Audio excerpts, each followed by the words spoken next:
Pipi Kiwi.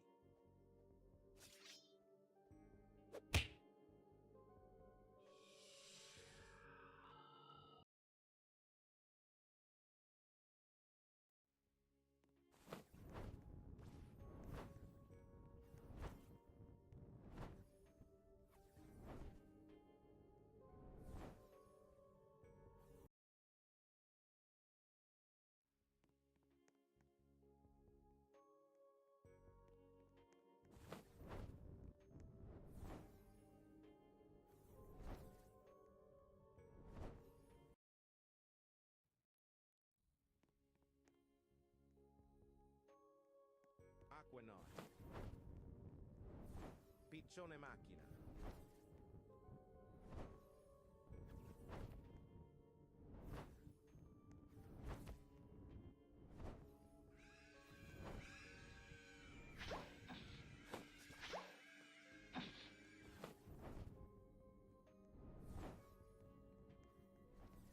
Job, sahur.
Tralalelo tralala.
Tim Cheese.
Casito Satalito.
Is my base worth a gorilla?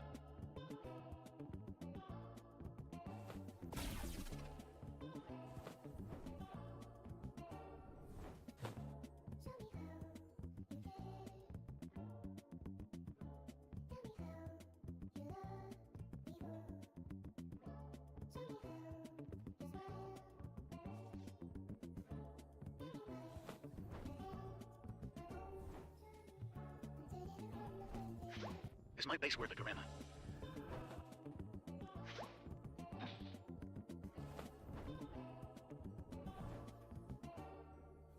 Treno Struzzo Turbo 3000.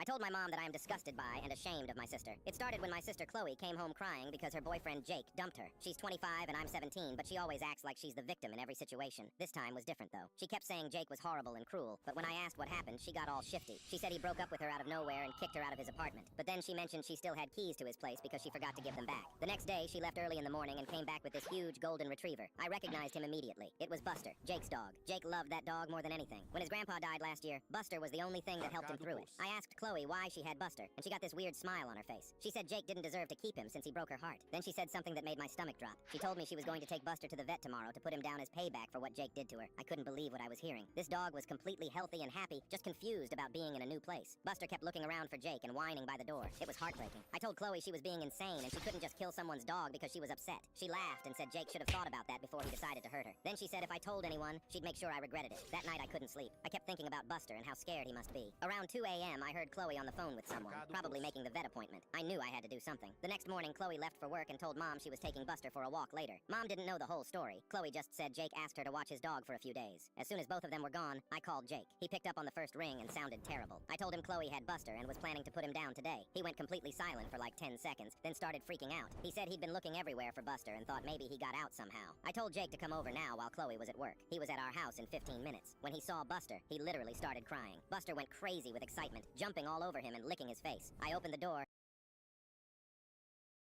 My family blamed me for my younger brother's accident because of one phone call. I was erased for 8 years. Now my brother finally told them what really happened. I was 21 when my brother Nolan fell off the roof of our parents' garage trying to fix a loose gutter. He was 16, shattered his left leg in 3 places, cracked 2 vertebrae, 4 months in a wheelchair, 2 surgeries. My older sister Bridget told everyone it was my fault. She said I was supposed to be home watching him that Saturday, but left to meet some girl and ignored her calls. My parents never asked me a single question. My dad stood in my doorway that night and said 5 words. You did this to him. My mom sat at the kitchen table with her face in her hands and wouldn't even lift her head when I tried to talk. Here's what actually happened. Bridget was supposed to be home that day. She asked me to cover so she could go to a party. I said no, because I was working my shift at the tire shop, 11 to 7, same as every Saturday for 8 months. I showed my parents the time-stamped pay stubs. My dad looked at them for 2 seconds, set them on the counter, and said, stop making excuses. Nolan was sedated for 9 days. By the time he could speak, Bridget's version was already gospel. My aunts stopped returning calls. Uncle Ray, the man who taught me to drive, sent one text. Don't come to Thanksgiving, I mean it. My grandmother told my mom she couldn't believe she raised someone so careless. I packed 2 duffel bags on a Tuesday afternoon while everyone was at the hospital. No one came home to watch me leave. I sat in my car outside the house for 15 minutes, staring at the front door, waiting for someone to pull in. Nobody came. I rented a basement apartment with no windows and a ceiling so low I couldn't stretch my arms above my head. Worked the tire shop during the day, overnight stocking at a warehouse 3 nights a week, gas station sandwiches for lunch, marked down food for dinner. Most nights I slept 4 hours, some nights none. My first Christmas alone, I sat on the floor eating Chinese takeout from a styrofoam container while the family upstairs laughed through the ceiling. I put in earbuds and laid there in the dark with my coat on because the heat barely worked. I checked Facebook once, about a year in. My family had gone on a group cruise for my parents' 30th anniversary. 32 people in matching blue shirts on the deck. No gap where I should have been. They just closed the space like I never existed. Deactivated everything that night, but I kept going. Found a free coding boot camp through the library. Landed a tech support job at $19 an hour. Studied for certifications every night on my laptop on the floor of that windowless basement. 2 years later, I got hired as a network administrator, making more than both my parents combined. Bought a used Civic for $12,800, then traded up a year later. Last October, I signed the lease on a 2-bedroom apartment with a balcony overlooking a park. The first morning sunlight came through the blinds. I sat on the edge of my bed for 10 minutes and just breathed. 7 weeks ago, an unknown number called, Nolan. He said Bridget broke down crying at a family dinner and admitted everything. She was the one supposed to be home. She was the one who left. She lied because she knew our parents would never forgive her if Nolan got hurt on her watch. Then he told me he'd known the truth for 2 years, but Bridget begged him to stay quiet. He said he was sorry for not speaking up. Within hours, my phone exploded. Mom, Dad, Bridget, aunts, cousins, Uncle Ray, all saying the same thing. We're so sorry. We were wrong. Please come home. Bridget sent a paragraph about guilt and therapy and how she thinks about it every day. I read every message, set my phone down, walked to the park near my apartment for almost an hour. When I got back, I didn't feel angry, didn't feel relieved. Just tired. Not physically, just tired of them. I typed one message into the group chat. You chose to believe the worst about me without asking one question. You watched me beg and still let me walk out with 2 bags on a Tuesday. I built everything I have now without a single one of you. I don't hate you, but I don't need you either. Please respect that. Blocked every number before anyone could reply. My friend Denise from work asked last week if I ever think about calling them. I told her the truth, not anymore. anymore. Saturday, she brought over a plate of her mom's arroz con pollo, and we watched a terrible movie on her couch, and I laughed so hard my stomach hurt. That one night felt like more family than 8 years of silence ever did. My family blamed me for my younger brother's accident because of one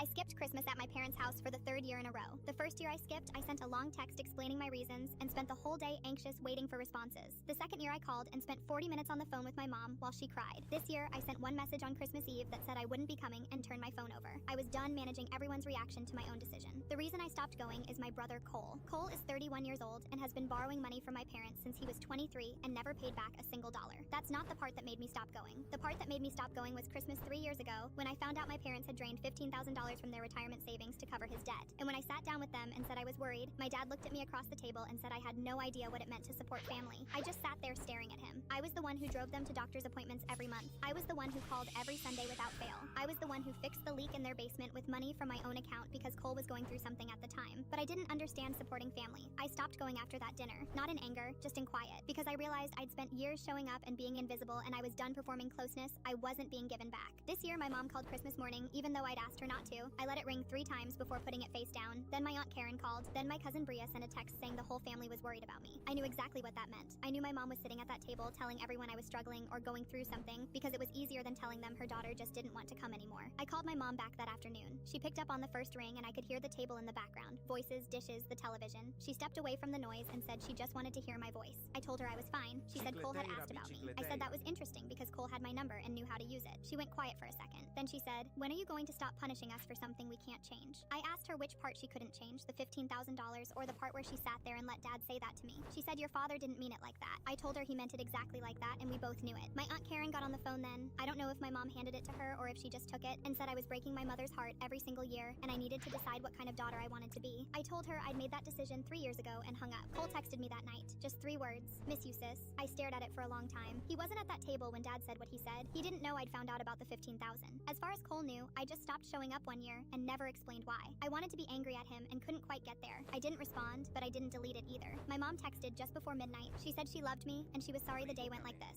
I told her I loved her too, and I meant it. That part was always true. I just needed her to understand that love and showing up aren't always the same thing, and I was done pretending they were. I skipped Christmas at my parents' house for the 3rd year in a row. The first year I skipped, I sent a long text explaining my reasons and spent the whole day anxious waiting for responses. The second year I called and spent 40 minutes on the phone with my mom while she cried. This year, I sent one message on Christmas Eve that said I wouldn't be coming and turned my phone over. I was done managing everyone's reaction to my own decision. The reason I stopped going is my brother Cole. Cole is 31 years old and has been borrowing money from my parents since he was 23 and never paid back a single dollar. That's not the part that made me stop going. The part that made me stop going was Christmas 3 years ago when I found out my parents had drained $15,000 from their retirement savings to cover his debt. And when I sat down with them and said I was worried, my dad looked at me across the table and said I had no idea what it meant to support family. I just sat there staring at him. I was the one who drove them to doctor's appointments every month. I was the one who called every Sunday without fail. I was the one who fixed the leak in their basement with money from my own account because Cole was going through something at the time. But I didn't understand supporting family. I stopped going after that dinner, not in anger, just in quiet, because I realized I'd spent years showing up and being invisible and I was done performing closeness. I wasn't being given back. This year, my mom called Christmas morning, even though I'd asked her not to. I let it ring 3 times before putting it face down. Then my Aunt Karen called. Then my cousin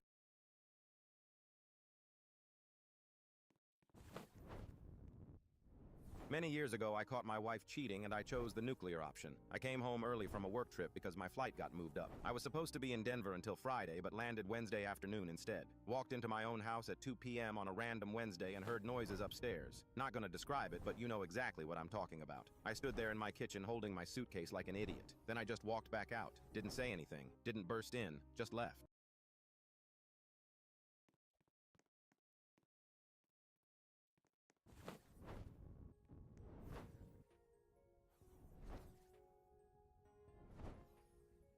After watching my best friend borrow $30,000 from me with fake sob stories, I finally gave her an investment opportunity to expose her lies, and she used it to steal $200,000 from everyone we know. My best friend Colette has a talent for needing money at exactly the right moment, always with a story that breaks your heart just enough to open your wallet. It started when we were 22, and hasn't stopped in 8 years.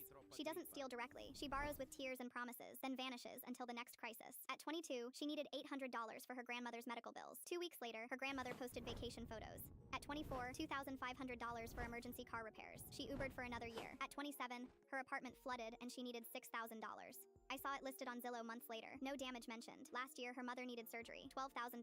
Her mother sent me a Christmas card from her yoga retreat in Bali. Every confrontation brought bigger tears and more desperate circumstances. She'd say, "I thought you were my person." I'd feel like the villain for wanting my money back. At 30, I'd loaned Colette $30,000 total, not $1 returned. Then she texted about her brother's rehab. $8,000.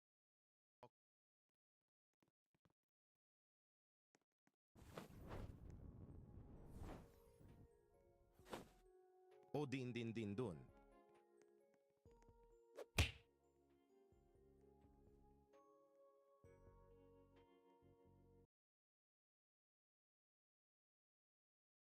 During my oil change, the mechanic drained my car and said, "Sir, when's the last time you actually drove this vehicle?" I stared at him through the waiting room window. He was holding up the drain pan, looking at it like it contained alien blood. "Yesterday," I called back. "I drive it every day." He walked into the waiting room, face pale. "Sir, this oil is completely clean, brand new, but your odometer says 47,000 miles. I take care of my car. Change it every 3,000 miles. When was your last change?" I got disgusted and just said okay when my fiancé broke up with me. My ex-fiancé Brett thought he was being so clever when he decided to dump me 3 weeks before our wedding. We'd been together for 4 years, engaged for 8 months, and I'd already paid for most of the wedding stuff. The venue, the dress, the catering, all on my credit card because his credit was trash. So when he sat me down in our apartment and started his whole speech about needing space and not being ready for marriage, I just looked at him and said, "Okay, that's it. No crying, no begging, no asking why, just okay." And I went back to scrolling through my phone. You should have seen his face. He literally sat there for like 30 seconds waiting for me to have a breakdown. When I didn't, he got this weird look and asked if I understood what he was saying. I told him yeah, he wanted to break up. I heard him the first time. The thing is, I'd been expecting this for weeks. Brett had been acting super weird ever since his coworker Jenna started at his job. Staying late, texting constantly, the whole thing. I wasn't stupid. I'd already mentally checked out of the relationship. But Brett, he was expecting drama. He wanted me to fight for him, to make him feel important. When I didn't give him that satisfaction, it completely messed with his head. The next day, I started canceling wedding stuff. The venue let me transfer the date to my best friend who was getting married 6 months later. The dress I sold online for half price. The catering I just ate the deposit because whatever. Brett kept texting me asking if we could talk about this like adults. I left him on red every single time. Then he started showing up at my work during lunch, trying to have these deep conversations about our relationship. I told him we were broken up and walked away. 2 weeks after our breakup, Brett came to my apartment at 11 p.m. drunk and sobbing. Apparently Jenna had rejected him and told him she had a boyfriend the whole time. He begged me to take him back, saying he made a huge mistake and that I was the love of his life. I opened the door, looked at him crying on my doorstep and said, "No thanks," and closed it again. That's when Brett completely lost it. He started posting these long Facebook rants about how I was a cold, heartless person who never really loved him. He told everyone that I was probably cheating on him the whole time because no normal person would react like I did. His friends started messaging me asking what was wrong with me and why I was being so cruel. His mom called me crying, begging me to give her son another chance because he was going through a really hard time. But here's the thing that really destroyed him. Everyone could see how desperate and pathetic he looked. All our mutual friends watched him spiral while I just went on with my life normally. I got promoted at work, started going to the gym more, hung out with friends. Meanwhile, Brett was posting sad song lyrics on Instagram at 2 a.m. The final nail in the coffin happened at our friend group's monthly game night. Brett showed up uninvited and tried to corner me in the kitchen. He started going off about how my reaction proved I never cared about our relationship and that I was probably a sociopath. I just stared at him and said, "Brett, you dumped me. I respected your decision. What did you expect me to do, fight you on it?" Everyone heard this exchange. Our friend Caleb literally told Brett he needed to leave because he was embarrassing himself. That night, 3 more people in our friend group blocked Brett on social media. 6 months later, I heard through the grapevine that Brett had to move back in with his parents because he couldn't afford rent without me. He'd also gotten fired from his job for performance issues, which probably meant he was too busy stalking my social media to do actual work. He's still single. Still, I got disgusted and just said okay when my fiancé broke up with me. My ex-fiancé Brett thought he was being so clever when he decided to dump me 3 weeks before our wedding. We'd been together for 4 years, engaged for 8 months, and I'd already paid for most of the wedding stuff. The venue, the dress, the catering, all on my credit card because his credit was trash. So when he sat me down in our apartment and started his whole speech about needing space and not being ready for marriage, I just looked at him and said, "Okay, that's it. No crying, no begging, no asking why, just okay." And I went back to scrolling through my phone. You should have seen his face. He literally sat there for like 30 seconds waiting for me to have a breakdown. When I didn't, he got this weird look and asked if I understood what he was saying. I told him yeah, he wanted to break up. I heard him the first time. The thing is, I'd been expecting this for weeks. Brett had been acting super weird ever since his coworker Jenna started at his job. Staying late, texting constantly, the whole thing. I wasn't stupid. I'd already mentally checked out of the relationship. But Brett, he was expecting drama. He wanted me to fight for him, to make him feel important. When I didn't give him that satisfaction,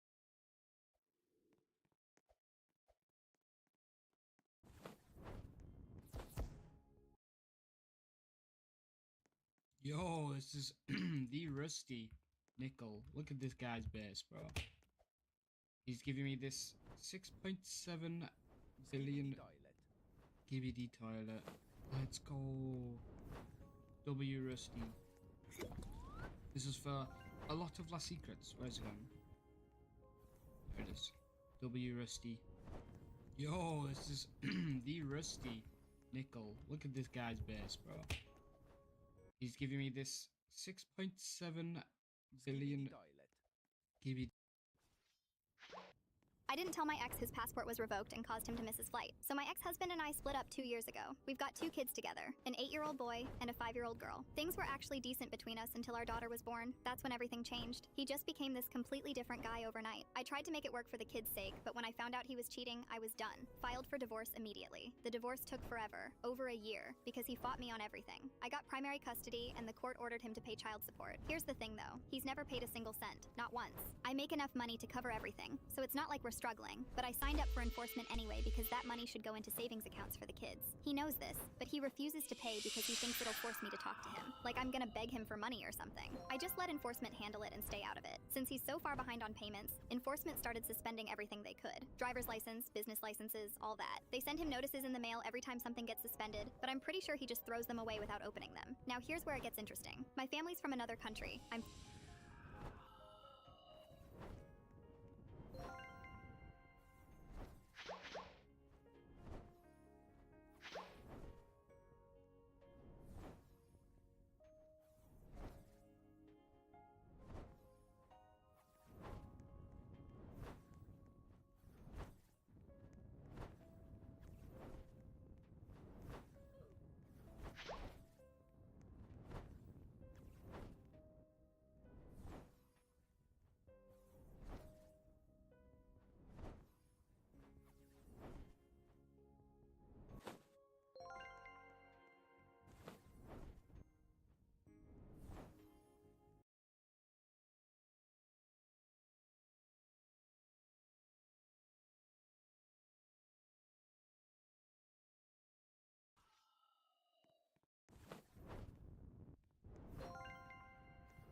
I got mad at my sister for not wanting me shirtless at her pool. My older sister Casey has always been the type to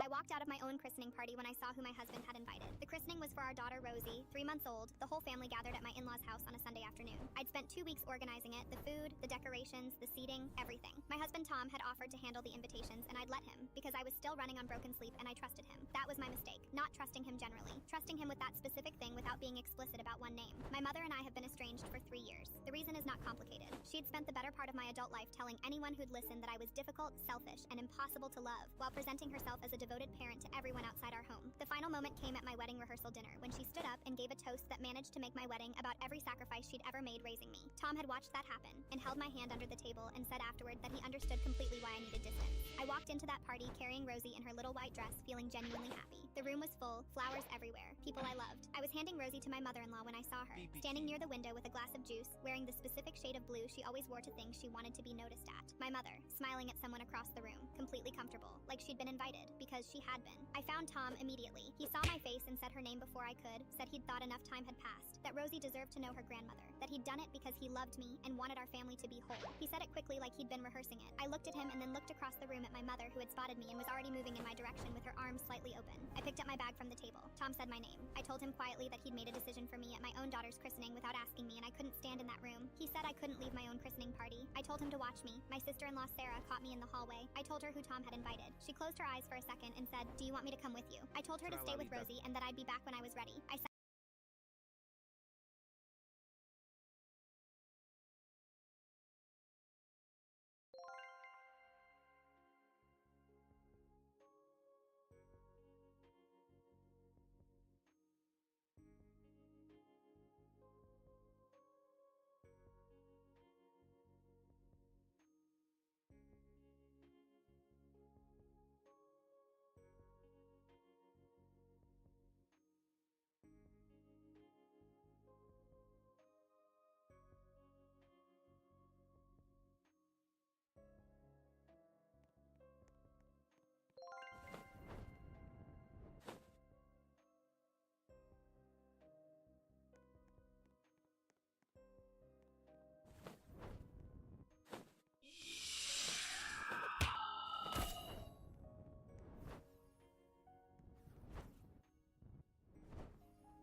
Dragon cannelloni.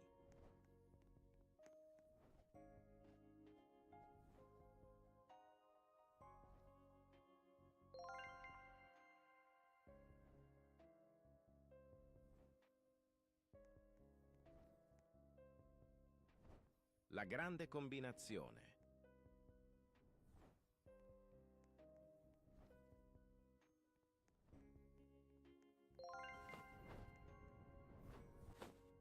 No my gold.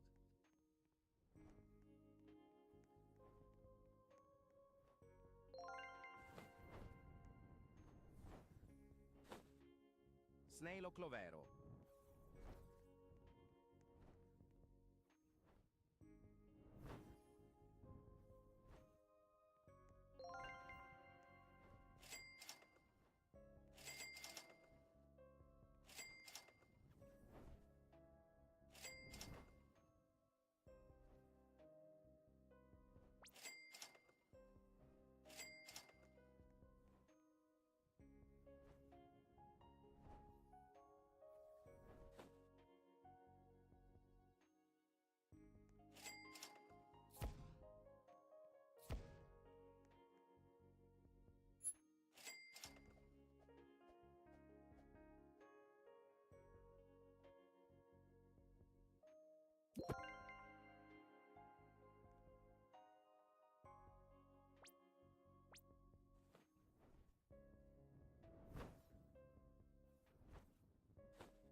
Tung tung tung sahur.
La grande combinazione.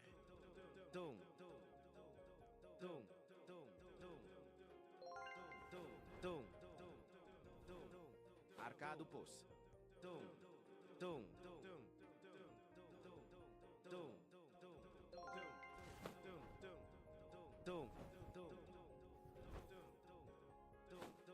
Lak lak lak sahur.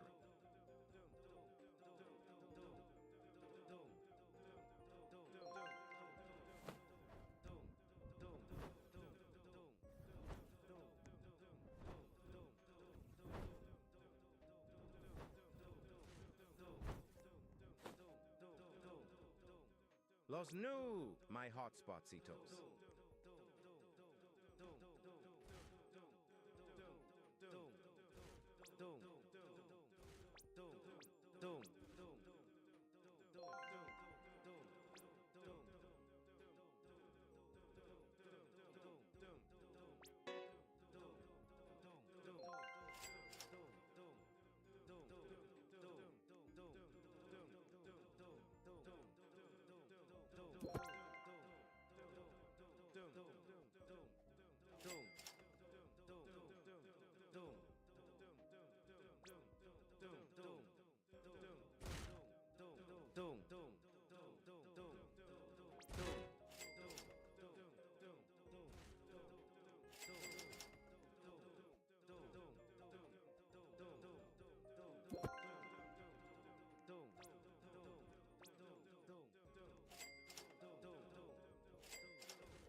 Cicleteira noelteira.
grande combinazione. La grande combinazione.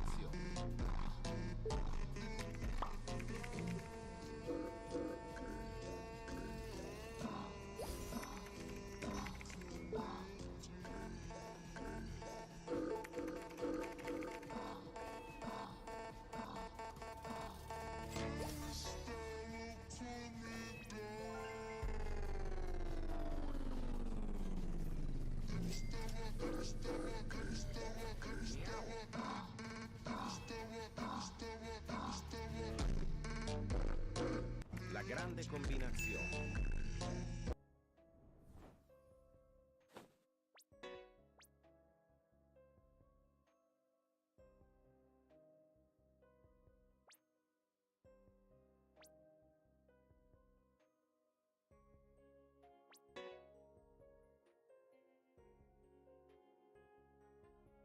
I wasn't invited to my parents' anniversary cruise, even though I paid for it. Dad texted, "We thought it'd be better off without you, LOL. I replied, "Sure thing." The next morning, Mom called 22 times. The cruise line refused boarding without the cardholder present. 3 hours later, the madness began. My parents have treated me like the family ATM since I started making real money at 24. I'm 31 now, and I've paid for every holiday, every appliance, every emergency they've had for 7 years. My younger sister Rochelle has never contributed a dime, but she's the one who gets thanked at dinner. She's the one in the Christmas card. I'm the one who gets a Venmo request at midnight. 6 months ago, my parents announced they wanted a Mediterranean cruise for their 35th anniversary. Rochelle suggested a week-long luxury package with balcony suites, spa treatments, and shore excursions. Total came to $14,000. Rochelle volunteered to organize it. My parents volunteered my credit card. I booked everything under my name because Rochelle's credit was trashed, and my parents didn't trust online payments. Every cabin, every add-on, every dinner reservation was tied to my card. I figured at minimum I'd be on this trip since I was literally funding the entire thing. Then the group chat went quiet for 2 weeks. When it came back alive, it was just logistics I wasn't part of. Packing lists between Rochelle and Mom. Excursion pics between Dad and Rochelle's boyfriend Trent, who I didn't even know was coming. I texted asking what cabin I was in, and nobody answered for 3 days. Finally, Dad sent that text. "We thought it'd be better off without you, LOL. Family only. You understand, right? Family only. I paid $14,000, and I wasn't family." Rochelle followed up with, "Don't make this weird. You can come next time." I stared at my phone for a long time. Then I typed 2 words. "Sure thing." They flew to the departure port on Friday. I know because Rochelle posted the airport selfie with the caption, "Anniversary cruise with the fam. Blessed." I liked the photo and went to bed. Saturday morning at 6 a.m., my phone started ringing. Mom. I let it ring. She called again and again. 22 missed calls before I picked up on the 23rd. She was hysterical. "They won't let us board. They're saying the cardholder has to be present or provide authorization. You need to call them right now." I sipped my coffee. "That's their policy. Fraud prevention. Then authorize it. Call them and tell them it's fine." I could do that. I took another sip, but I'm not going to. Dead silence. Then Dad grabbed the phone. "What kind of game are you playing? We're standing at the terminal with our luggage. Fix this now. I'm not on the trip, remember? Family only. This is not the time for your tantrum. Authorize the booking or I swear." "Or what? You'll uninvite me twice?" Rochelle was screaming in the background. "He's ruining everything. He always has to make it about himself." The cruise line wouldn't budge. No cardholder present. No authorization over the phone for international bookings of that size without 30-day advance written consent. I knew that when I booked it. I'd read every line of the terms 6 months ago and filed that information away like a grenade I hoped I'd never use. 3 hours in, Rochelle called me directly. Her voice was completely different now, sweet and desperate. "Hey big bro, I know things got miscommunicated, but we really want you here. Can you fly down and authorize it? We'll reimburse you for the flight. You'll reimburse me for a last-minute flight, but couldn't include me on a trip I paid $14,000 for?" She went quiet. Then the sweetness vanished. "You're pathetic. You use money to control people because nobody actually wants you around. That's why we didn't invite you." I waited until she was done. "Cool. I'm canceling the whole booking now. Full refund back to my card in 5 to 7 business days." The scream that came through my speaker could have shattered glass. I called the cruise line and canceled everything. $14,000 back to my account. 4 people stranded at a cruise terminal in Barcelona with luggage, no hotel, and return flights that didn't leave for 8 days. Mom called one final time that evening. Her voice was quiet and broken. "We're sleeping in the airport tonight. Are you happy? I thought about 7 years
Piccione macchina.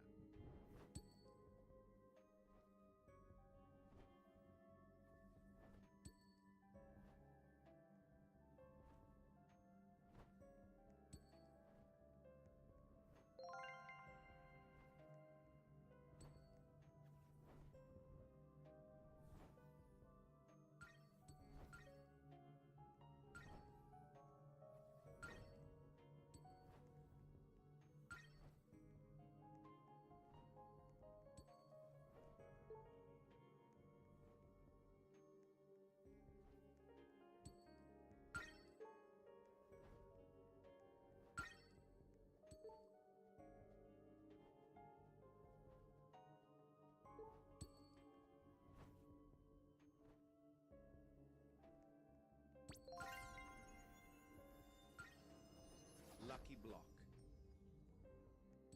Lucky block.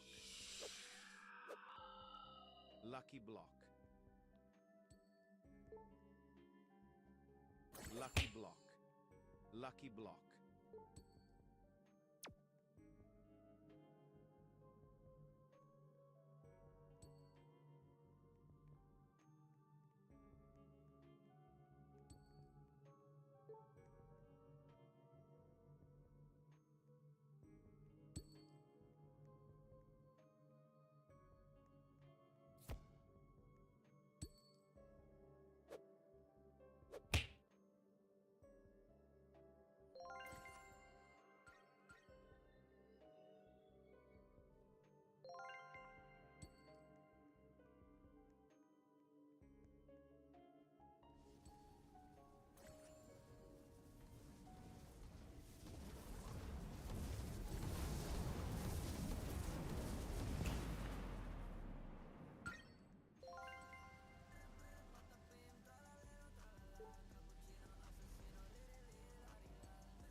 Bombomini Gussini. La Lucky Grande. Cappuccino assassino. Cigno Fulgoro.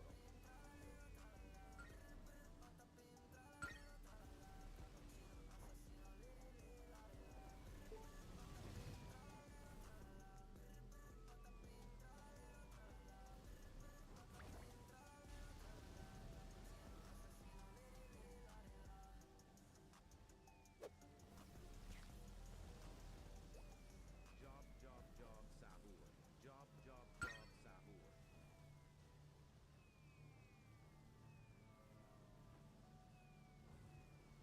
La Lucky Grande.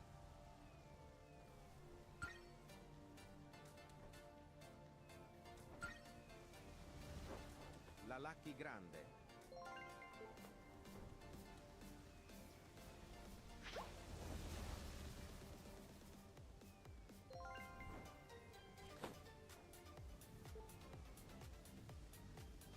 La Lucky Grande.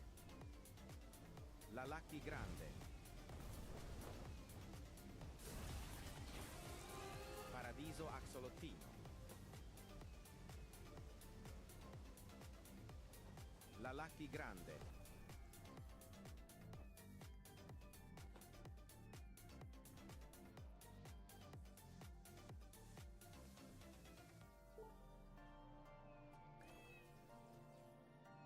La Lucky Grande.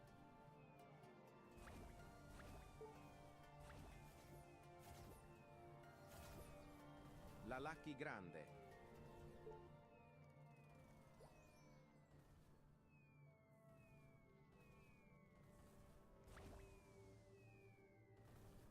La Lucky Grande.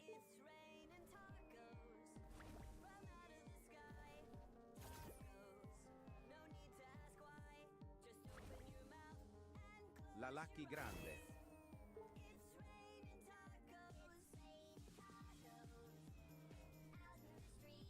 La Lucky Grande.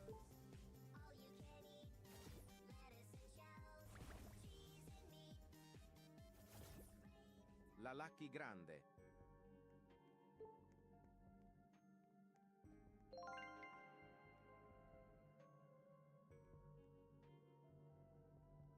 La Lucky Grande.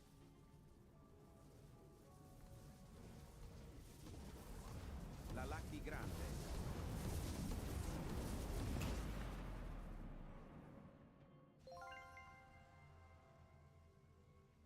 La Lucky Grande.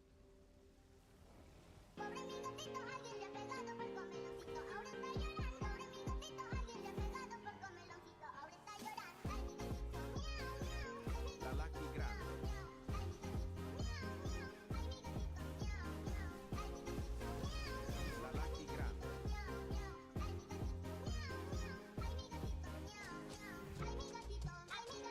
mi gatito, miau, miau. La Lucky Grande. La Lucky Grande. La Lucky Grande.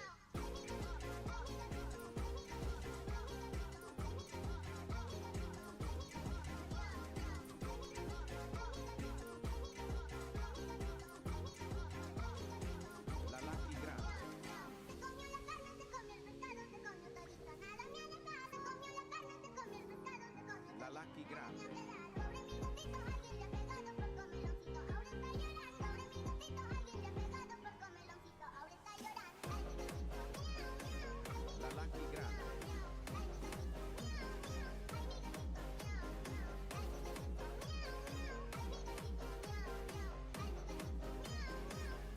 La Lucky Grande.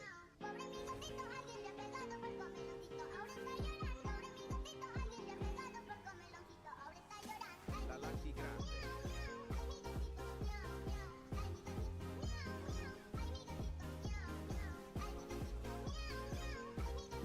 La Lucky Grande.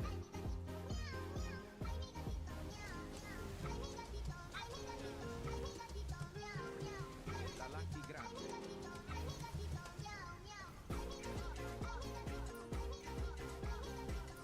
La Lucky Grande.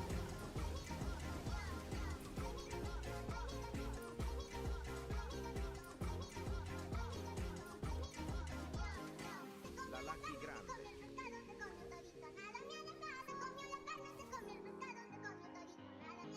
Pobre mi gatito, alguien le ha pegado por comeloncito, ahora está llorando. Pobre mi gatito, alguien le ha pegado por comeloncito, ahora está llorando. Ay, mi gatito, miau, miau. Ay, mi gatito, miau, miau. Ay, mi gatito, miau, miau. Ay, mi gatito,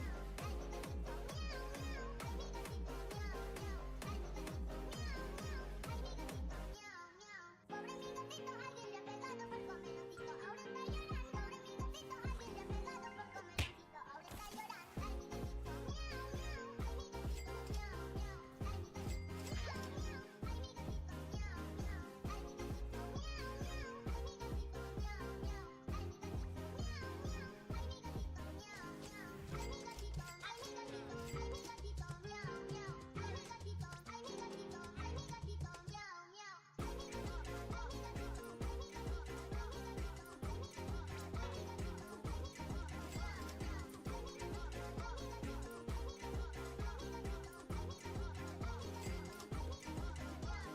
Se comió la carne, se comió el pescado, se comió todito, nada me ha dejado. Se comió la carne, se comió el pescado, se comió todito, nada me ha dejado. Pobre mi gatito, alguien le ha pegado por comeloncito, ahora está llorando. Pobre mi gatito, alguien le ha pegado por comeloncito, ahora está llorando. Ay, mi gatito, miau, miau. Ay, mi gatito, miau, miau. Ay, mi gatito, miau, miau. Ay, mi gatito, miau, miau. Ay, mi gatito, miau, miau. Ay, mi gatito, miau, miau. Ay, mi gatito, miau, miau. Cacasito Satalito.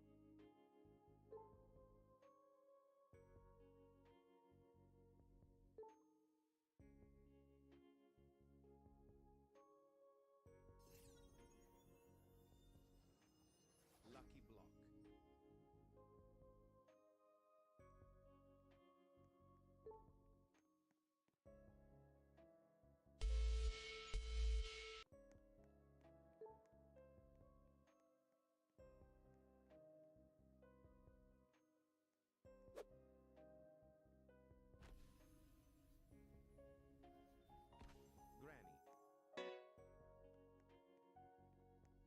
lucky block.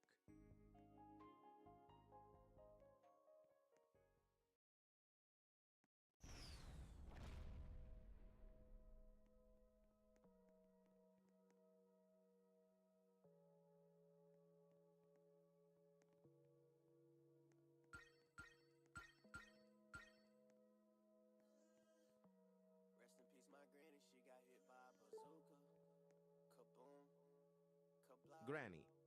Kaboom. Rest in peace, my granny. She got hit by a bazooka. Yeah, I think about Granny. it every time I hit. Kaboom. Kablow. Kaboom. I was in my room trying to teach my little sister. Then I heard a boom and it sounded like a missile. Who that is? What that was? Granny. Oh, that granny.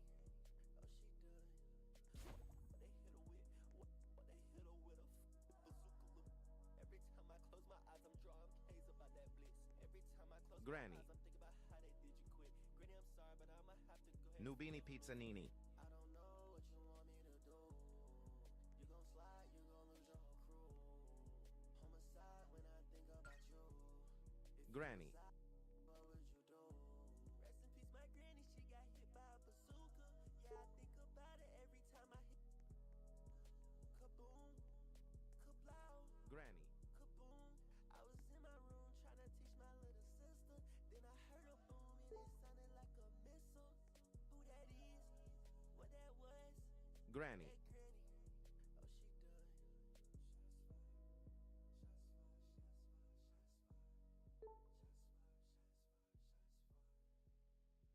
Granny.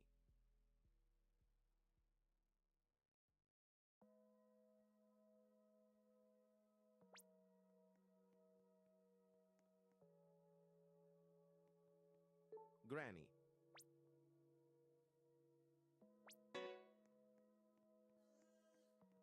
Rest in peace, my granny. She got hit by a bazooka. Kaboom, kablow, kaboom. Granny. Rest in peace, my granny. She got hit by a bazooka. Yeah, I think about it every time I hit. Kaboom, kablow, kaboom. Granny. I was in my room trying to teach my little sister. Then I heard a boom. It sounded like a missile. Who that is? DJ Panda. What that was? Oh, that granny. Granny. She done. What they hit her with? What they hit her with? A bazooka. Every time I close my eyes, I'm drawing K's about that blitz. Every time I close my eyes, I'm thinking about how they did you quit. Granny, I'm Granny. sorry, but I'ma have to go ahead and forgive and forget. I don't know what you want me to do. You gon' slide, you gon' lose your whole crew. Homicide when I think about you. If you was out, what would you do? Rest in peace, my Granny. granny. She got hit by a bazooka. Yeah, I think about it every time I hit. Tryna teach my little sister. Then I heard a boom and it sounded like a missile. Who that is? What that was? Oh, that granny.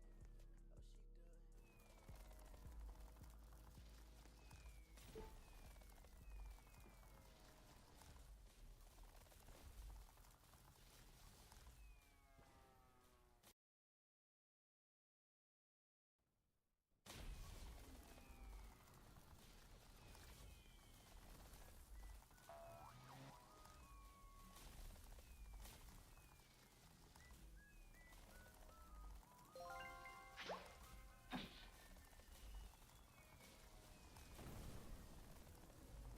Ketupat Kepat.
Los combinaciones. Every time I close my eyes, I think about how they did you quit. Granny, I'm sorry, but I'ma have to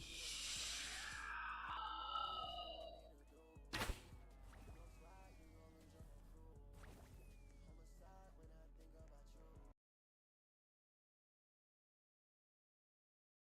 What would you do? Rest in peace, my granny, she got hit by a bazooka. Yeah, I think about it every time I hit. Kaboom, kabow, kaboom. I was in my Lucky room block. tryna teach my little sister. Then I heard a boom and it sounded like a missile. Who that is? What that was?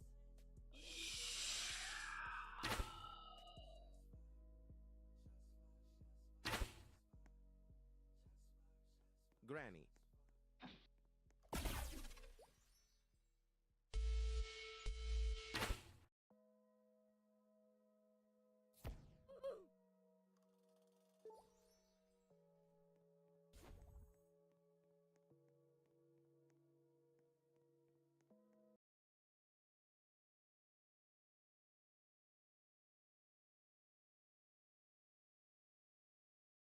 Tung tung tung sahur. My granny, she got hit by a bazooka. Yeah, I think about it every time I hit. Kaboom, kablow, kaboom. I was in my room trying to teach my little Tractoro dinosauro. what that was. Oh, that granny. Oh, she done. What they hit her with? What they hit her with a bazooka loop. Every time I close.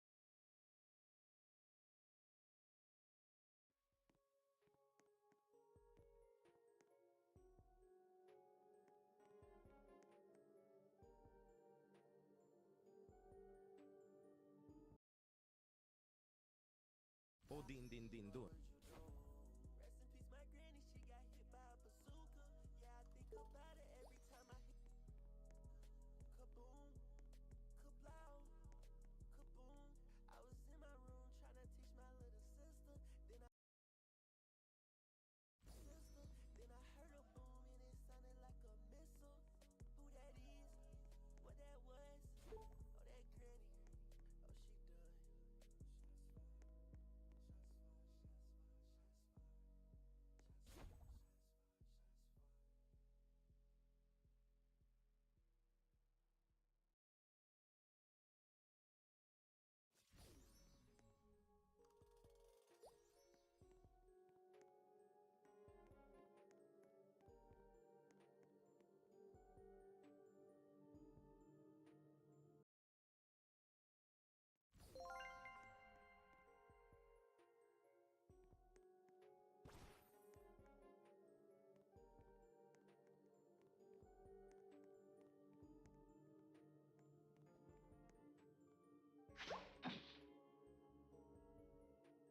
Cicleteirina bicicleteirina.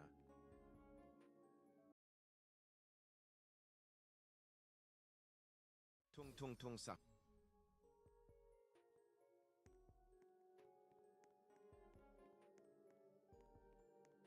Tung tung tung sahur.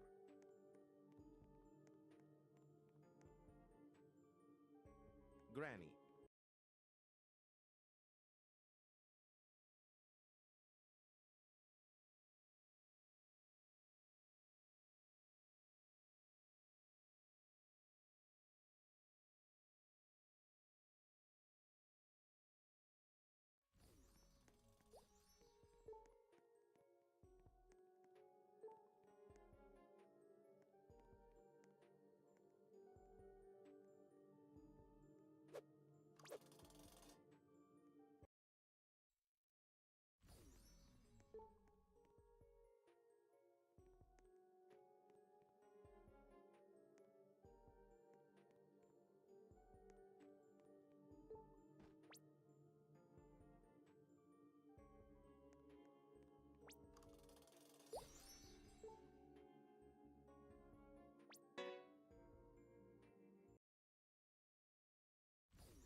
Los burritos.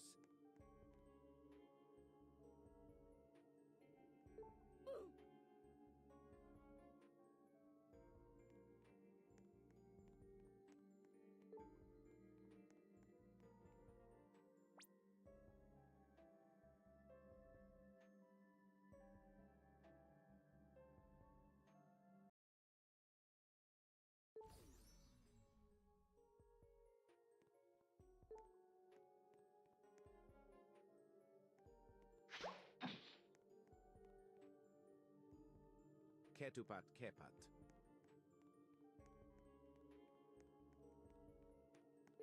Cocofanto elefanto.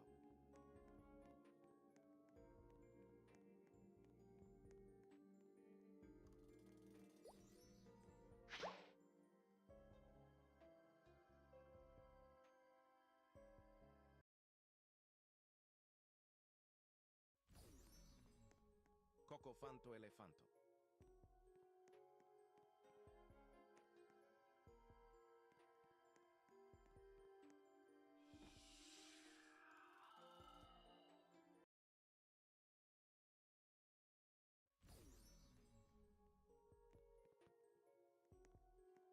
Las tralaleritas.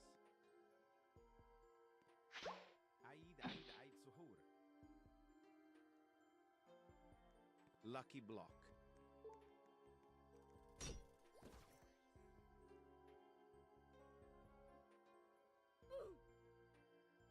Aid, aid, aid, suhur. La vacca Saturno Saturnita. Aid, aid, aid, suhur.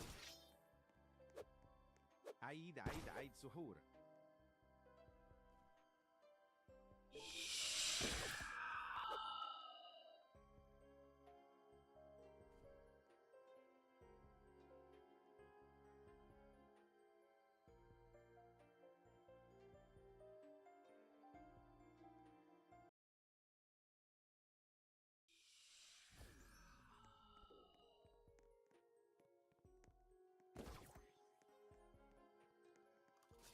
Aid, aid, aid, suhur. Aid, aid, aid, suhur. La vacca Saturno Saturnita.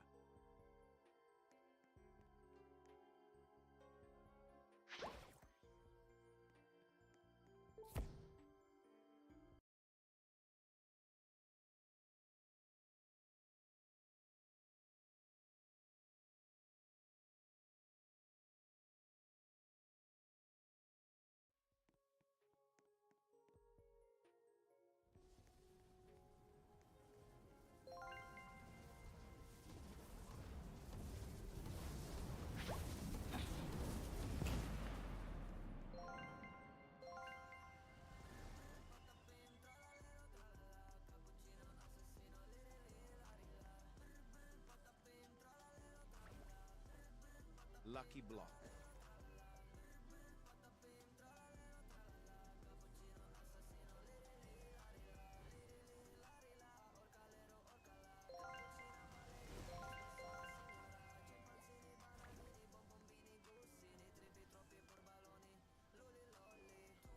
Lucky block.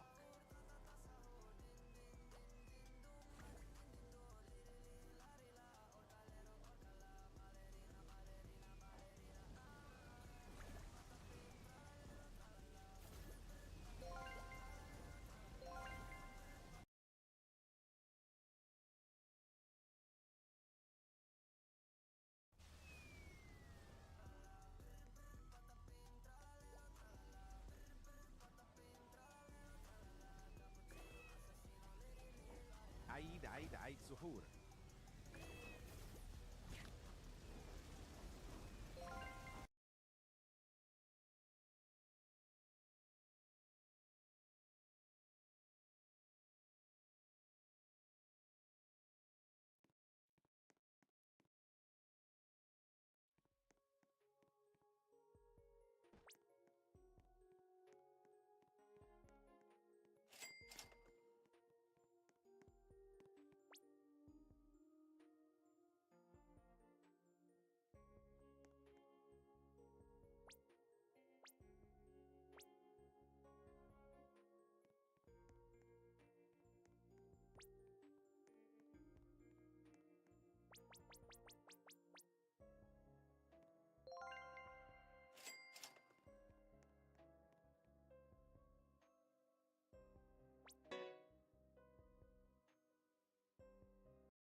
block.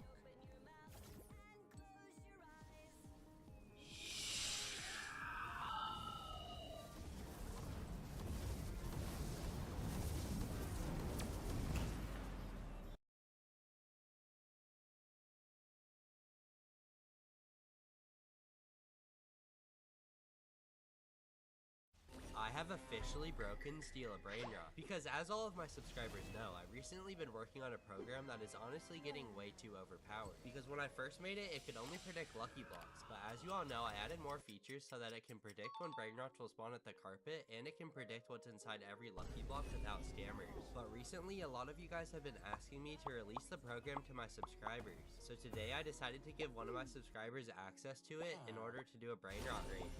So we made a deal. Whoever ended up with the rarest Brain Rot in the next 6.7 hours wins. And if my subscriber ended up beating me, that would mean I would have to release my program to all of my subscribers. Or if he lost and this video hit 200,000 likes, I'll release it anyways. So make sure to like the video. But I started off the challenge by sending my private server link into my program. And after 6 or 7 seconds, it told me that in exactly 6 hours, a Rainbow La Jolly Grande would spawn in my server. This was actually insane because those could...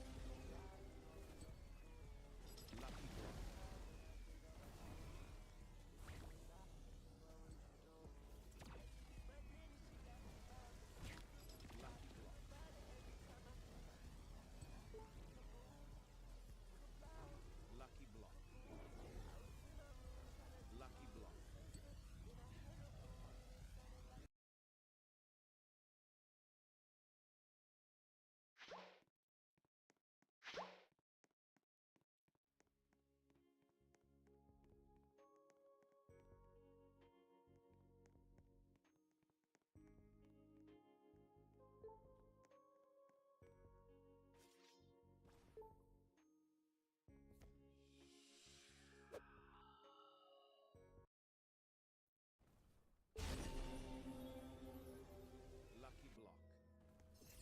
Lucky block. Los lucky blocks. Lucky block. Lucky block. Lucky block. Lucky block. Lucky block. Lucky block.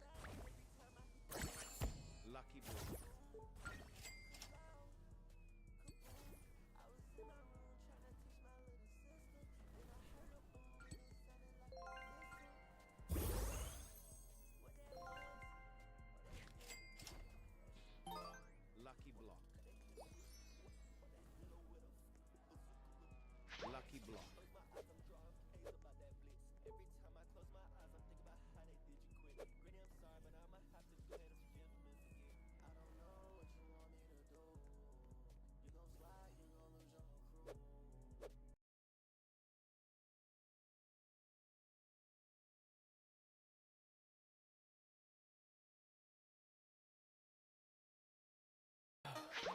Wait, what? Wait, what? Holy crap, I did not see this. Holy crap. Wait, I don't know what to take. Oh my god, they already took everything else, bro. Are you serious? No way. No way, bro. Holy crap, I did not see this base spawn, bro. What the hell just happened? Oh my god. Oh my god. Wait, please. Oh my god, I made the jump. What just happened? What just happened, bro? Oh my freaking god, what just happened? I did not see this coming, bro. I did not see this base spawn. Really quick, guys, if you guys want access to the most trusted brain rot seller with insane deals, I'm partnered with Blocks Basket, and you could use code Kaizen for 10% off. Bro.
I stayed true to my threats after my dad died. So my dad passed away last year from cancer, and everything he owned went to my stepbrother Kevin. The house, the car, even my dad's watch that I wanted since I was 8. Kevin got it all because my stepmom Nancy made sure the will was changed right before dad got too sick to think straight. For context, Kevin's 26 and has been living off my dad for years. Never held a job longer than 3 months, dropped out of community college twice, spends all day playing video games in the basement. Meanwhile, I've been working since I was 15 to help pay bills when dad's construction business was struggling. Nancy always hated me because I reminded her that my dad had a life before her. She'd make little comments like, "Your real mom wouldn't have wanted you eating that much," or "Maybe you should visit your real family more often," whenever I tried to feel at home there. The day after the funeral, Nancy called me crying. Turns out Kevin immediately sold dad's truck to buy some crypto investment that crashed within a week. Then he took out a loan against the house to fund his gaming stream career, which basically meant buying expensive equipment to play Call of Duty for his 12 followers. Now they were 3 months behind on mortgage payments,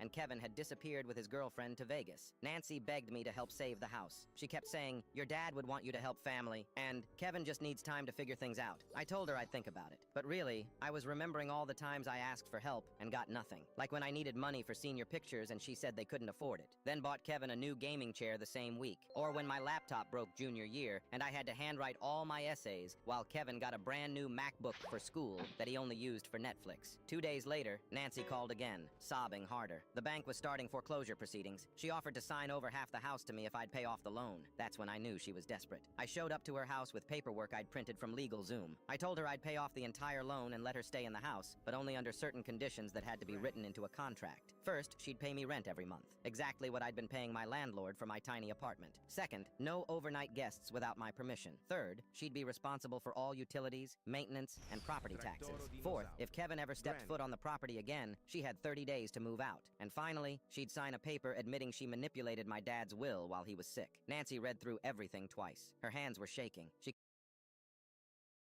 At my college graduation, my aunt loudly asked my mom, "So when is she going to get a real job?" I was standing right there in my cap and gown, holding my computer science degree that I'd busted my butt for 4 years to get. My Aunt Karen didn't even lower her voice. Half my family turned to stare. My mom looked embarrassed and tried to laugh it off, but I saw her face go red. What Aunt Karen didn't know was that I'd already signed an offer letter 2 weeks before graduation. A software company in Austin wanted me to start in July. The salary was $95,000 a year, plus benefits and stock options. I was 22 years old and about to make more money than anyone in my entire extended family, including my aunt's husband, who always bragged about his car dealership manager job. But I just smiled at her and said, "Yeah, I'm still figuring things out." She looked so smug, like she'd made some brilliant point. She started going on about how her son Travis got his real estate license and was already selling houses, making real money, not wasting time with computers. I didn't tell anyone in my family about the job except my mom and dad. I moved to Austin in June, found a decent apartment near downtown, and started work on a Monday. The office had free snacks, a game room, and my own desk with 2 huge monitors. My team was cool, my boss was actually helpful, and the work was interesting. 3 months in, I bought myself a brand new car.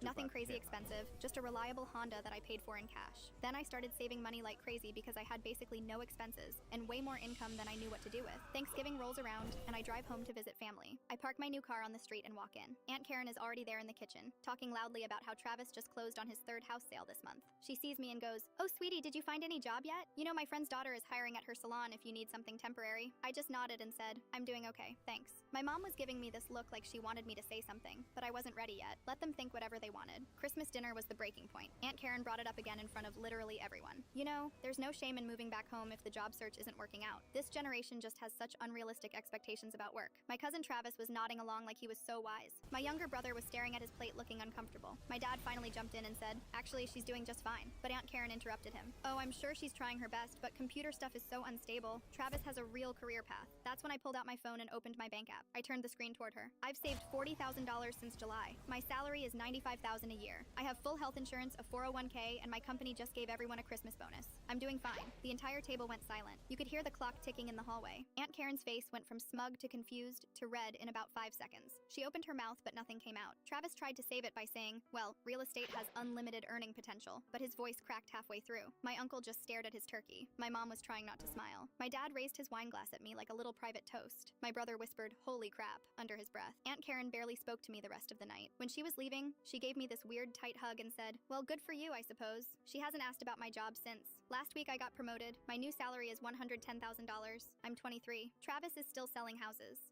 At my college graduation, my aunt loudly asked my mom, "So when is she going to get a real job?" I was standing right there in my cap and gown, holding my computer When a man in a suit approached me at my mother's wake, he said, "She paid me to give you this the day after she died. It was a train ticket for tonight. My mother died 3 days ago. The wake was quiet, mostly distant relatives making polite conversation. I was standing by the casket when a man in an expensive suit walked up. "Are you Daniel?" I nodded. He pulled out an envelope. "Your mother hired me 6 months ago to deliver this the day after she passed." "Who are you?" "Just a messenger." He handed it to me. "She said you'd understand." I tore it open right there. Inside was a single train ticket. Departure time, 11:40 p.m. tonight. Destination, a small town called Ashford, 4 hours north. A place I'd never heard of. There was also a note in my mother's handwriting. "Danny, if you're reading this, I'm gone. I need you to take this train. Sit in car 7, seat 14B. Someone will find you. Trust no one else. I'm sorry I couldn't tell you sooner. I love you." Mom. My hands were shaking. What was she talking about? Trust no one else? This sounded like something out of a spy movie. I spent the rest of the wake trying to make sense of it. My mother was a librarian. She lived a quiet, predictable life. No secrets, no drama. Yet here was a train ticket to nowhere with a cryptic warning about trust. My aunt found me staring at the envelope. "You okay, honey?" "Yeah, just tired." I couldn't tell anyone. The note said, "Trust no one else." And something in my gut told me my mother meant it. At 10:30 p.m., I made my decision. I was getting on that train. The platform was nearly empty when I arrived. I boarded at 11:40 and found seat 14B in car 7. The train pulled out exactly on time. An hour passed, then another. The car was almost empty. Just an elderly couple near the front and a businessman asleep across the aisle. I started thinking this was all a mistake. "Daniel?" I turned. A woman was standing in the aisle. Early 30s, dark hair, tired eyes. She looked at me like she'd been searching for me her entire life. "How do you know my name?" She sat down without asking. Her hands were shaking. "Your mother told me you'd be here." "Who are you?" She took a shaky breath. "My name is Sarah. I'm your sister." I laughed. It came out harsher than I meant. "I don't have a sister. I'm an only child. That's what your mother wanted you to believe." She pulled out a photo, creased and worn like she'd been carrying it for years. It was my mother, maybe 25 years old, holding a baby. Standing next to her was a man I'd never seen before. But what caught my attention was my mother's smile. I'd never seen her smile like that in any photo I had at home. "That's me," Sarah said, pointing to the baby. "And that's our father." I stared at the photo. "My father died before I was born. Car accident." "That's what she told you. The truth is more complicated." Sarah explained that our mother had been married before to a man named Richard. They had Sarah together, but Richard was involved in something dangerous. Money laundering, fraud, organized crime. When Sarah was 2, my mother found evidence and confronted him. He threatened to kill her and take Sarah if she told anyone. So my mother ran, changed her name, moved across the country. But Richard kept finding her. "When I was 4, he tracked us down," Sarah continued. "Your mother knew he'd never stop, so she made a choice. She put me in foster care under a different name. She thought if Richard couldn't find me with her, I'd be safe." My stomach turned. What choice? She gave me up. Put me in the foster system under a different name. She thought if she couldn't be found with me, Richard would stop looking for her. She thought I'd be safer without her. I felt sick. "She abandoned you. She saved me," Sarah said. "Richard hunted for years but never found me. She visited when she could, always in secret. When I turned 18, she told me everything. Why didn't she tell me? You were her second chance. After giving me up, she met your father and had you. She wanted to give you the normal life she couldn't give me. But Richard died 2 years ago. Heart attack. She finally felt safe enough to bring us together, but then she got sick." I looked at the photo again. My mother's young face held the same sadness I'd seen my whole life but never understood. "She wanted us to meet," Sarah said. "She made me promise I'd find you if anything happened to her." The train was slowing down. Sarah stood. "I don't expect anything from you. I just wanted to keep my promise." I grabbed her hand. "Do you have somewhere to stay tonight?" She shook her head. "Then stay. We have a lot to talk about." The train pulled into the station, and we stepped off together. 2 strangers connected by a woman who loved us enough to sacrifice everything. When a man in a suit approached me at my mother's wake, he said, "She paid me to give you this the day after she died. It was a train ticket for tonight. My mother died 3 days ago." The wake was quiet, mostly distant relatives making polite conversation. I was standing by the casket when a man in an expensive suit walked up. "Are you Daniel?" I nodded. He pulled out an envelope. At dinner, my sister looked at my son and said, "Some kids are just born behind." Then she laughed. My son quietly put his fork down. I said, "Behind? Like how you and your kids are still in my house and eating my groceries?" She froze. Mom whispered, "Please don't do this." My daughter Illa was helping me plate food while my son Jesse sat quietly at the table. He's 12, a little behind in school, but he's trying. He's sweet. He's mine. That's when my sister Erin said, casual as commenting on the weather, "Some kids are just born behind." Then she laughed. Everything in me went cold. Jesse didn't say a word. He just put his fork down. Mom shot me a panicked look, but I wasn't letting it slide. "Behind? Like how you and your kids are still in my house eating my groceries?" She froze. Mom whispered, "Please don't do this." But it was already happening. 3 months earlier, Erin's husband kicked her out. I let her move in. Guest room, closet space, study corner for her kids. She never offered to pay for anything. Not food, not utilities, nothing. Meanwhile, she was shopping. New shoes, hair appointments, designer handbags. When I asked how, she shrugged. Mom and Dad are helping. They were sending her money every week. Money she wasn't using to feed her kids. I swallowed all of it, until she mocked my son at my own table. Erin tried to laugh it off, said I was overreacting. I looked her dead in the eyes. "If you're so funny, maybe go rent a comedy club instead of living in my guest room." Silence. Then Erin said, "Well, if it's such a burden, maybe you shouldn't have offered." I walked to the kitchen, turned off the stove, and said, "Cool, then consider this me unoffering." Everyone started talking at once. Erin was yelling about having nowhere to go. Her kids were crying. Jessie had quietly left the table. I told her she had until the end of the month. I'd help with first month's rent, but that was it. The next morning, Erin acted like nothing happened. No apology, just silence. Then I came home early one Friday. I heard voices upstairs, Erin's and my husband's, laughing, not casual laughing. I walked softly to the guest room door. It was cracked open. What I saw made my stomach drop. They were close, too close. He wasn't pulling away. I didn't scream. I didn't cry. I walked back downstairs. When Erin came down, I asked how long it had been going on. She looked like she was deciding whether to lie. Then I saw it, the smug little half smile. That's when I snapped. I grabbed her hair and dragged her toward the front door. She screamed, called me crazy. I shoved her out onto the porch. Then I walked back and punched my husband in the face so hard I felt one of his teeth give. He just stood there bleeding, stunned. I pointed toward the door. By midnight, they were all gone. 3 days later, I was sorting through leftover things when I found an envelope with my name on it. Inside were printed pages, bank statements, screenshots of texts between me and my husband, cropped to make it look like I was hiding things. Each item labeled, highlighted, organized. She had been collecting dirt, building a story. Then my phone buzzed. Unknown number. You won't answer him. That's not fair. 20 seconds later. You can't pretend this never happened. There are consequences, Grace. I checked the timestamp. She'd sent it 10 minutes before I touched the folder. She knew I was going to find it. That night, I wrote out the truth. Everything. The freeloading, the mocking, the affair, the envelope. Then I sent it to the extended family group chat. The group chat lit up. People were furious. One uncle said he'd given Erin money for groceries, only to see her posting spa trip photos. Someone dropped a photo from our Labor Day barbecue. Erin and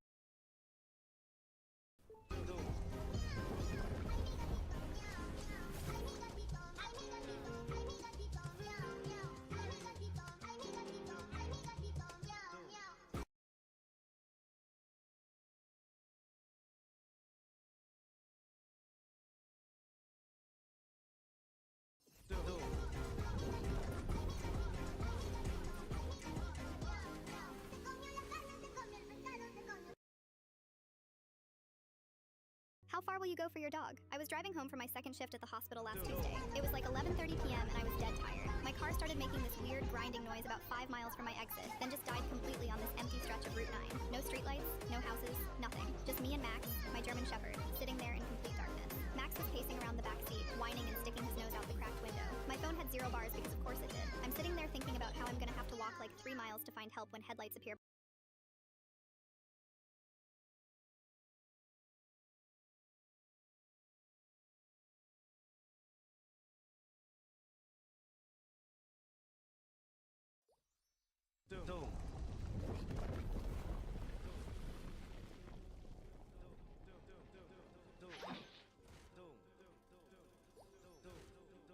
Know my goal.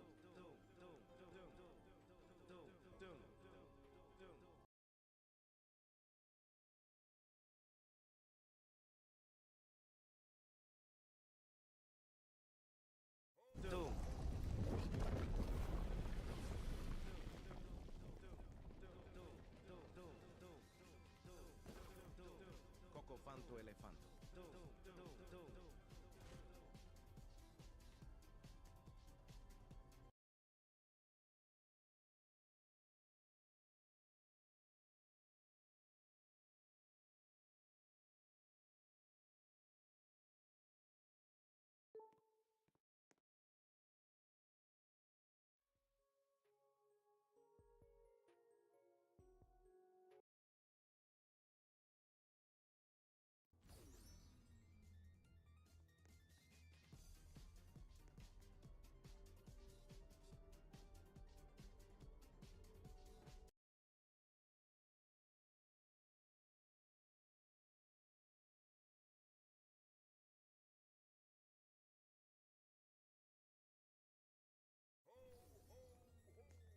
Los tralaleritos.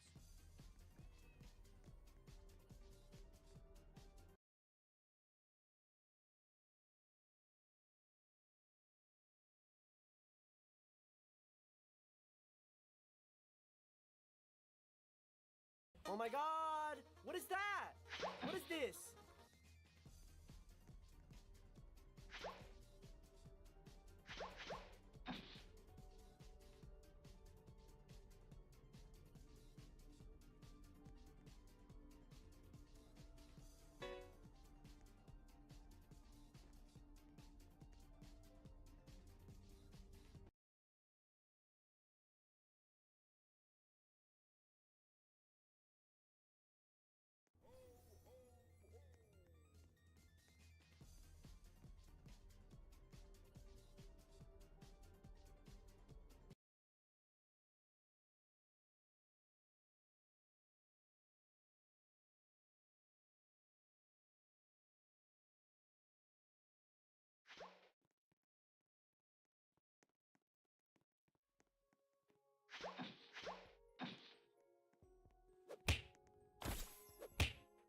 Snail o clovero?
At my son's birthday party, my sister stood up and said, "While everyone's here, let's sing for Lily too. Her birthday's in 2 weeks." She pulled out a cake for her daughter while my son just stared at the floor. I didn't say a word. I took my son the gift bags and walked out. That night, my mom texted, "You still paying for their rent this month?" I replied, "Rent? Oh, I thought we were singing for Lily now." By morning, the group chat exploded. I'd been covering their $200 rent for 8 months straight. It started with just this once back in January when my brother-in-law lost his warehouse job. Then February came, then March. By August, my sister wasn't even asking anymore. She'd just text a calendar emoji on the 28th and I'd send the money. No thank you. No updates on job hunting. Just a thumbs up emoji and radio silence until next month. My son turned 7 on that Saturday. He's obsessed with Spider-Man. Wore the costume to bed for 3 weeks straight. All he wanted was a cake with Spider-Man swinging across it and his name in web letters. I paid $85 for that cake at the fancy bakery downtown. Worth every cent to see his face light up. We had 12 kids in the backyard. Bounce house, pizza, the works. When it was time for cake, everyone gathered around. My son was bouncing on his toes, eyes glued to those candles. I was mid-lighter click when my sister stood up. Wait!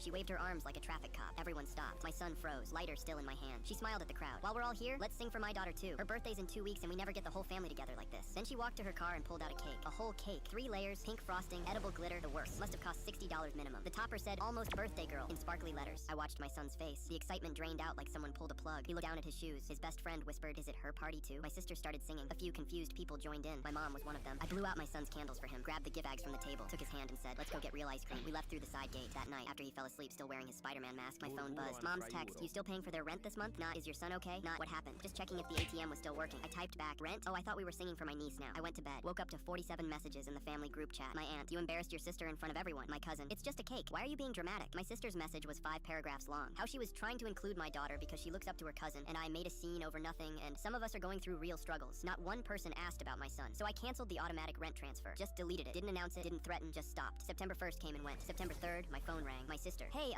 the rent didn't go through. Can you resend it?" I didn't answer. She called again an hour later, then texted, "Seriously, we need that money today." I left her on red. By September 5th, my mom called. "Your sister's landlord is threatening eviction. Why didn't you pay? I'm not responsible for her rent. You've been helping for months. You can't just stop. Watch me." She hung up. The group chat erupted again. This time my uncle chimed in, then my brother-in-law's brother. Everyone had an opinion about how cold I was being, how family helps family. Still, nobody asked about my son. 2 weeks later, there was a knock on my door. My sister, holding her daughter's hand. No husband, no apology in her eyes. "We need to talk about Christmas," she said. "Christmas? Yeah. Are we still doing gifts this year? Because my daughter's been asking, and I don't want to disappoint her if you're going to be petty about, I already gave you your gift." I said, 8 months of free rent. That's $9,600. Merry Christmas. Her mouth fell open. "You're seriously going to punish my daughter because you're mad at me?" "I'm not punishing anyone. I'm teaching my son that it's okay to walk away from people who only show up when they need something." She called me selfish. Said I was holding a grudge over one little mistake. That my son needed to learn to share the spotlight anyway. I closed the door. She stood on my porch for a full minute before leaving. That night, my son asked if we could have a do-over party. Just us, Dad, like the people who actually wanted to be there. We got the Spider-Man cake again. Invited his 3 best friends. Ordered pizza. Sang happy birthday off-key while he blew out the candles with the biggest smile I'd seen in weeks. When everyone left, he hugged me tight and whispered, "This was way better." My sister texted yesterday. Said she found a cheaper apartment and no longer needs my charity anyway. Like she was doing me a favor. I didn't respond because I was busy helping my son build a blanket fort in the living room, and that's the only family obligation I care about anymore. At my son's birthday party, my sister stood up and said, "While everyone's here, let's sing for Lily too. Her birthday's in 2 weeks." She pulled out a cake for her daughter while my son just stared at the floor. I didn't say a word. I took my son the gift bags and walked out. That night, my mom texted, "You still paying for their rent this month?" I replied, "Rent? Oh, I thought we were singing for Lily now." By morning, the group chat exploded. I'd been covering their $200 rent for 8 months straight. It started with just this once back in January when my brother-in-law lost his warehouse job. Then February came, then March. By August, my sister wasn't even asking anymore. She'd just text a calendar emoji on the 28th and I'd send the money. No thank you. No updates on I didn't allow my ex and former best friend to take my kids out of state for a week to heal and recover after she was left unable to have children. My ex-husband Nathan and I split 5 years ago after I walked in on him sleeping with my best friend Allison. Yeah, that Allison. The one who knew everything about me. The one I called when I found out I was pregnant both times. That one. They both cried and apologized and begged me not to let it ruin everything. But like, they already ruined everything, so what was I supposed to do with that? We have 2 kids, ages 8 and 11. The divorce destroyed them. One day their parents were together. The next day their dad was living with mommy's friend. My daughter stopped sleeping through the night for 2 years. My son started having panic attacks at school. They've been in therapy ever since trying to process why their entire world got flipped upside down. And through all of it, I kept my mouth shut. I never told them what their dad did.